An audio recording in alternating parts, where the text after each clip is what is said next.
झेंडे किचन मध्ये आपले स्वागत आहे। आज आपण राजमा व वाटाण्याची सलबलीत भाजी बनवणार आहे। मी राजमा व वाटाणे व्यवस्थित सोलून धुवून घेतलेले आहे। कोथिंबीर, खोबरं, आलं, 2 टोमॅटो कापून घेतले, कांदा 2 कापून घेतले। आता आपण हे मिक्सरला लावून घ्यायचे। कांदा लसूण मसाला 2 चमचे, 1 चमचा लाल तिखट, 1 चमचा हळद, मीठ चवीनुसार। आता आपण हे मिक्सरला बारीक करून घ्यायचं सर्व साहित्य।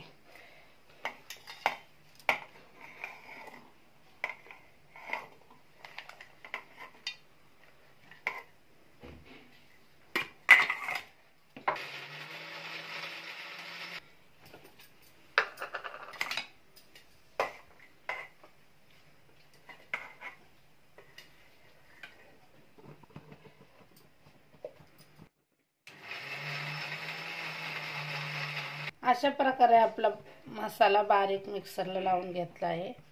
आता आपण कढई गरम करण्यासाठी गॅसवर ठेवली आहे। त्याच्यात 2 चमचे मी तेल टाकून आपण राजम्याच्या भाजीला फोडणी देऊन घेऊ।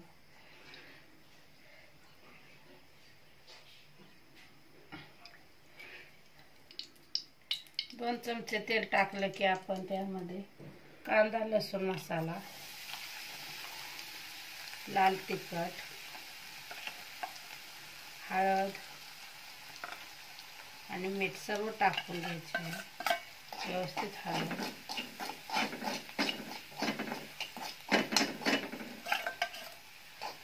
त्यामध्ये आपण कांदा लसूण टोमॅटो आणि कोथिंबीरचं वाटण केलं ते आलं ते खोबरं त्याचं वाटण टाकून घ्यायचं।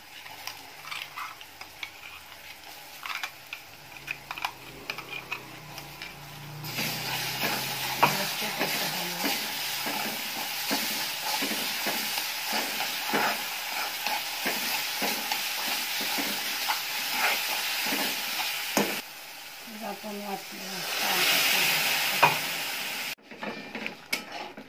अशा प्रकारे आपला मसाला व्यवस्थित शिजला की आपण त्याच्यात राजमा आणि वाटाणा टाकून घ्यायचा आहे। व्यवस्थित हलवून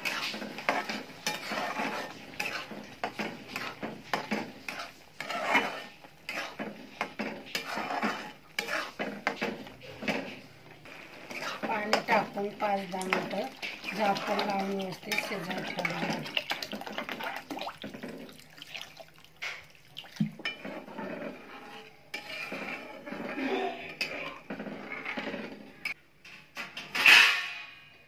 पाच 10 मिनिटं झाकण लावून शिजायला ठेवायचं। झाकण जास्त पूर्ण लावायचं नाही कारण उतू जातं, मग कधी बी झाकण असं ठेवायचं।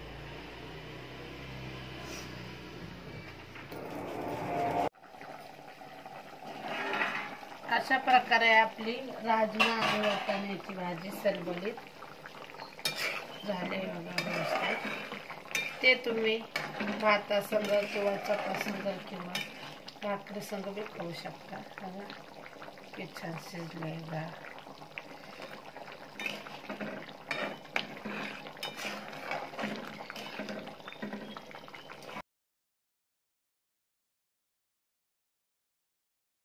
अशा प्रकारे आपली राजमा व वाटाण्याची भाजी तयार झाली आहे। ते तुम्ही भात किंवा चपाती संग बी खाऊ शकता। झेंडे किचनची रेसिपी आवडली तर लाईक करा, शेअर करा, सबस्क्राइब करा, बेल आयकॉन दाबण्यास विसरू नका। धन्यवाद।